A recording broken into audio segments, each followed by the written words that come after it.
할렐루야. 7월 9일 피소스 큐티 영상 시작하겠습니다. 오늘 말씀 베드로전서 5장 1절에서 14절 말씀입니다. 베드로전서는 로마의 그런 압제 가운데서 핍박받고 있는 그런 성도들에게 그들을 위로하고 힘을 주는 그런 내용으로 기록되어져 있죠. 어떻게 그들을 위로할 수 있겠습니까? 첫 번째, 그들이 누구인지, 지금 핍박받고 있는 성도들이 누구인지를 명확히 말씀 가운데서 보여준 것입니다. 누구입니까? 택함받은 족속이요 왕 같은 제사장이다. 이렇게 이야기를 해주신 것이고요. 이야기를 해준 것이고요. 두 번째는 핍박받는 가운데 세상 가운데서 어떻게 생활을 해야 될지 이야기하고, 오늘 이제 마지막으로 핍박받는 그런 가운데에서도 교회 생활을 어떻게 할 것인지 그렇게 이야기해주고 있습니다. 여러분, 고난을 받고 있는 그런 성도들을 향해서 여러분이 만약에 위로를 한다면 어떻게 위로를 하겠습니까? 지금 핍박을 받고 있는 그런 성도들을 향해서 여러분 교회 생활을 잘하세요 이렇게 격려한다면 어떤 내용으로 격려를 할 수 있겠습니까? 베드로 사도는 자기를 그렇게 소개합니다. 나는 장로고 고난의 증인입니다. 그리고 장차 나타날 영광에 참여할 자입니다. 그렇게 이야기를 합니다.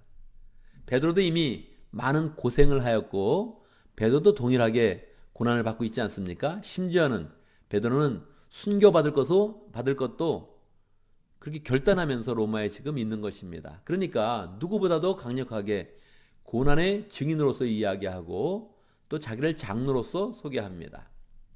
보통 조금 더 교회 조직에 관해서 이야기할 때는 감독이라는 그런 표현을 쓰고, 그리고 나이의 연배를 이야기할 때는 보통 장로라는 그런 표현을 씁니다. 그런 장로로서 나이가 많고 이제 주의 사역을 쭉 해오다가 이제 마지막 고난의 증인으로서 순교도 결심하는 그런 장로로서 성도들에게 이야기해 주는 것입니다. 어떻게 해요? 여러분, 양떼를 잘 먹이십시오. 목자로서 양떼를 잘 먹이십시오. 그렇게 이야기합니다. 베드로는 교회를 생각할 때 목자와 목원으로 나누어서 생각을 합니다. 본인도 목양을 한 그런 사람으로서 사람들에게 이야기해 줍니다. 양떼를 잘 먹여야 됩니다. 어떻게 먹여요? 자진해서, 자원해서 먹이고 이익을 추구하지 말고, 그리고 기쁨을 가지고 양떼를 먹이십시오. 그렇게 이야기합니다. 양떼를 먹인다는 그런 입장에 서면 아무래도 지도자니까 다른 사람을 지배하려는 그런 경향이 있게 되죠. 우리 목자들 중에서도 어떤 사람은 그냥 섬김의 입장에서 사는 사람도 있고, 어떤 사람은 조금 더 목원을 이렇게 통제하거나 통솔하려는 그런 의욕이 강한 사람들이 있지요. 지배하려고 하지 말고 어떻게 하라고요? 모범을 보이십시오. 가정교회 정신하고 똑같죠. 모범을 보이면서 그렇게 잘 양떼를 먹이십시오. 어떤 결과가 옵니까? 주님께서 영광의 면류관으로 함께 하실 것입니다. 여러분에게 영광의 면류관을 주실 것입니다. 그렇게 하면서 목자들을 위로하고 있는 것입니다. 목원들을 향해서는 어떻게 이야기합니까? 일반 교인들을 향해서는 여러분 복종을 하세요. 목양하는 사람이 있다면, 목자가 있다면 복종을 하시고요. 겸손해야 됩니다. 그리고 자기를 낮춰야 됩니다. 그렇게 이야기하는 거죠. 5절 말씀이죠. 여기서는 젊은이 여러분, 이와 같이 여러분도 나이가 많은 이들에게 복종하십시오. 이렇게 이야기했지만, 나이로 이야기할 수도 있고, 일반적인 그런 교인을 또 젊다, 그렇게 표현할 수도 있었던 것이죠. 겸손하고 낮추면 어떤 결과가 일어납니까? 하나님께서 때가 되면 높여주신다. 그렇게 말씀을 하는 거죠. 만약 일반 그런 삶 가운데서 걱정이 있다면 하나님께 맡기세요. 그러면 하나님께서 돌봐주실 것입니다. 그렇게 권면을 합니다. 8절부터는 전체를 두고서 이야기하는 것이죠. 전체 교인을 두고서 어떤 이야기를 해줄까요? 다시 한번 이야기합니다. 정신을 차리고 깨어 있으십시오. 이 베드로전서에 정신을 차리라는 그런 이야기가 이제 세 번째 등장을 했습니다. 정신을 차려야 된다는 거예요. 정신을 차린다는 게 뭡니까? 정신을 차리고 깨어 있으십시오 이렇게 이야기하는 거 보니까 우리가 정신을 똑바로 차려서 행동하라 그런 것이 아니고 영적으로 깨어 있으라는 것입니다. 사람은 영적으로 깨어있지 않으면 무엇을 해야 될지 잘 알지 못합니다. 정말 영적으로 깨어있지 않으면 사람은 다 자기가 편안하거나 좋은 일을 하게 되어 있습니다. 영적으로 깨어있어야 그것에 집중하여서 주의를 감당하면서 영혼을 구원하고 제자 삼는 일을 잘 감당할 수 있는 거죠. 특별히 정신을 딱 차려서 깨어있어야 되는 그런 그 이유는 원수 마귀가 있다는 것입니다. 원수 악마가 있어서 우는 사자처럼 우리를 찾고 있으니 정말로 깨어서 이 사탄의 그런 위혹을 다 뿌리치고 죄를 잘 감당해라, 그렇게 이야기하는 것입니다. 마지막으로 사도 베드로는 이야기합니다. 우리 모두가 다 고난을 받고 있습니다. 왜 나만 이렇게 힘들어? 그렇게 생각할 수 있잖아요.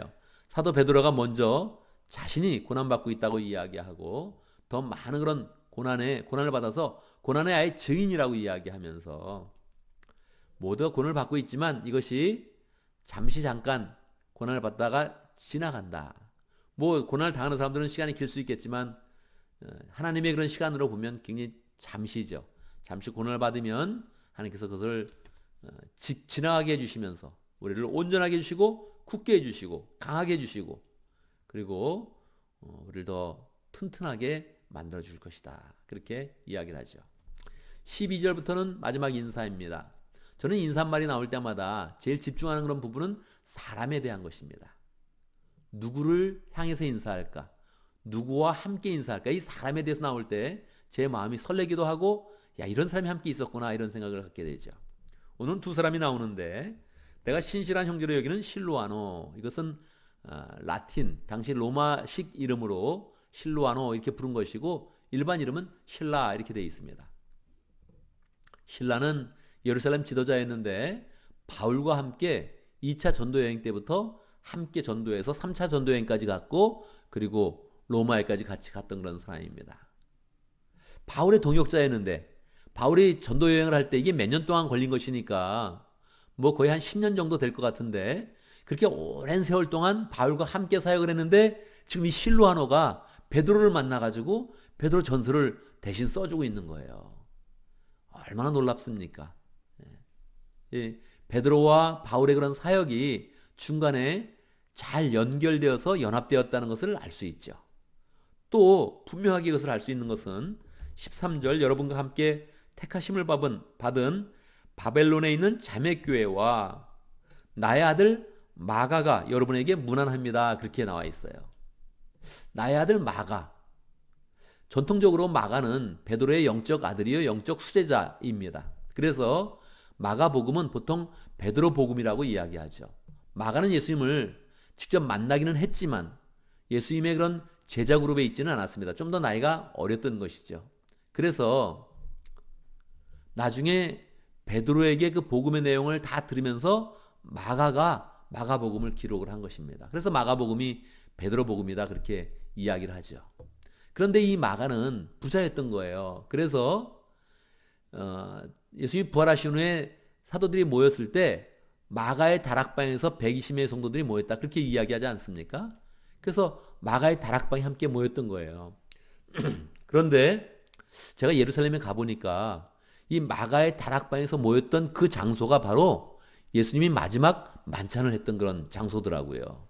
그래서 마가의 다락방과 예수님이 마지막 만찬을 했던 그런 곳이 동일 장소로 예루살렘에서는 그렇게 알려져 있더라고요. 그러니까 결국 마가와 마가의 어머니, 그 마가의 그런 식구들은 예수님과 밀접한 관계가 있었고 이 마가는 그 제자들 그룹에서는 촉망받는 그런 청년 또는 청소년이었던 거예요. 그렇게 자라서 첫 번째 1차 전도여행을 갔다가 바울과 함께 갔다가 거기서 실패하고 돌아오죠. 그러고 나서 절치부심했을 거예요. 그리고 다시 영적인 그런 지도자로 잘 양육이 되면서 베드로의 영적인 아들이 되었고 다시 또 바울도 나의 아들 마가라는 그런 표현을 씁니다. 바울도 마가는 나의 영적인 아들이다. 나의 영적인 제자다. 그런 표현을 쓰게 되죠. 그래서 이 바울의 그런 사역과 베드로의 그런 사역이 딱 맞아가는 거예요. 완전히 그 대상과 사역의 그런 방향이 달랐음에도 불구하고 로마에서 서로 교류하면서 실라와 마가를 두고서 바울과 베드로가 완전히 연합해서 사역을 했다는 것을 잘 보여주고 있는 것이죠.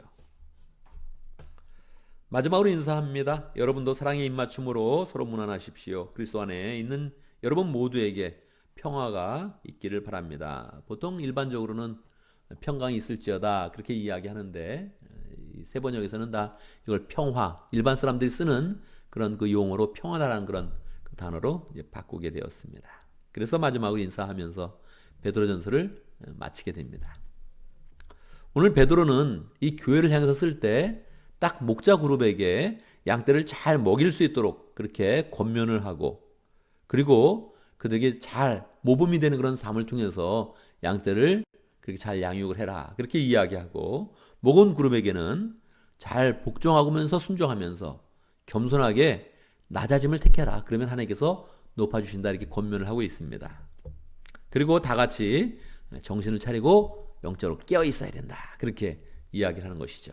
모두가 고난받고 있으니까 그 고난이 잠깐 동안에 받게 되지만 지나갈 것이요, 결국 하나님께서 친히 오셔서 온전케 해주시고 도를 풍성케 만들어주시고 영광의 면류관을 주실 것이다 그렇게 하면서 베드로전서를 마치게 되었습니다. 오늘 말씀을 또 기억하면서 우리가 함께 기도합니다. 우리도 고난이 있을 것인데, 또 요즘에는 또 코로나 때문에 세계 전체가 고난을 받고 있는 것입니다. 어떤 식의 고난이든 고난이 다가올 때 우리가 더 정신을 차리고 영적으로 깨어 있어서 주의를 잘 감당할 수 있도록 함께 기도합니다. 오늘 또 아픈 사람들을 위해서 기도하고 가족들을 위해서 기도하고 목원들을 위해서 함께 기도하겠습니다. 아픈 사람들을 위해서 기도할 때 그냥 낫게 해주세요 그러지 말고, 이 기도하는 순간에 그냥 능력이 딱 다가가서 지금 내가 기도할 때 하나님의 영이 함께 하셔서 그 병이 나아질 수 있도록, 차도가 생길 수 있도록 강력하게 믿으면서 기도하면 좋겠습니다. 우리 교회를 위해서 기도하는데 오늘은 특별히 저를 위해서 기도해 주시기 바랍니다. 제가 목요일마다 설교 준비하는 날인데 아마 오늘은 제가 설교를 완성하지 못할 가능성이 높을 것 같아요. 왜냐하면 돌아오는 주일 설교 본문이 이사야입니다. 근데 제가 계속 베드로전서의 말씀을 묵상했기 때문에 이 이사야로 이렇게 마음을 바꾸는데 시간이 걸리거든요. 그래서 컨디션이 좋고 여러분이 기도를 열심히 해주시면 그 힘에 힘입어서 설교를 완성할 것이고, 아마 그렇게 안 되면 내일까지 갈 것 같아요. 가능한 오늘 잘 마치고 싶은데 잘 기도해 주시고 우리 교회가 말씀의 은혜를 더 사모하고 또 말씀을 잘 받는 그런 교회 될 수 있도록 함께 기도하면 좋겠습니다. 제가 먼저 기도하고 여러분 함께 기도하는 시간 같습니다. 기도하겠습니다. 하나님, 고난 중에도 우리를 함께 하셔서 온전케 하시며 영광의 면류관을 예비해 놓으시고 우리의 그런 삶을 인도해 주시니 감사합니다. 하나님, 고난당한다고 마음이 위축되거나 너무 어려움 때문에 마음고생하지 말고 담대하게 그 고난을 이겨내면서 하나님, 교회를 잘 세워갈 수 있도록 인도하여 주시옵소서. 목자 목녀님들은 더욱더 교회를 사랑하는 그런 가운데 모범을 보이면서 양떼를 잘 양육할 수 있도록 인도해 주시고, 또 목원들은 주의 말씀과 또 리더십에 잘 순종하면서 교회를 세워갈 수 있도록 인도하시고, 겸손한 가운데 주님을 따라서 하나님이 높여주시는 때를 늘 소망하고 하나님이 예비하신 그런 면류관을 바라볼 수 있도록 인도하여 주옵소서. 우리가 함께 다 영적으로 깨어있는 성도가 되어야 되는데, 하나님, 영적으로 늘 깨어있어서 우리가 무엇을 해야 되는지, 어떤 일에 집중해야 되는지, 어떻게 사람들을 돌봐야 되는지 잘 생각하는 그런 가운데 주의를 잘 감당할 수 있도록 축복하여 주옵소서. 하나님 아버지, 오늘도 아픈 사람들을 위해서 기도할 때, 우리가 한 마음으로 기도할 때 주님의 영이 이 시간, 기도하는 시간에 함께 찾아가 주셔서 아픈 사람들을 다 낫게 하시고 만져주시고 사랑으로 풍성케 하시고 주의 구원의 역사가 풍성히 임할 수 있도록 함께하여 주시옵소서. 하나님 아버지, 우리 교회가 늘 말씀을 사모하는 교회 될 수 있도록 인도하시고, 또 부족한 저에게도 늘 정령의 능력으로 함께하사 말씀의 은혜를 풍성케 하시고 우리 교회가 늘 말씀 중심으로 주의 은혜를 먹으며 사랑을 나누며 풍성한 교회 될 수 있도록 축복하여 주옵소서. 예수님의 이름으로 기도드리옵나이다. 아멘.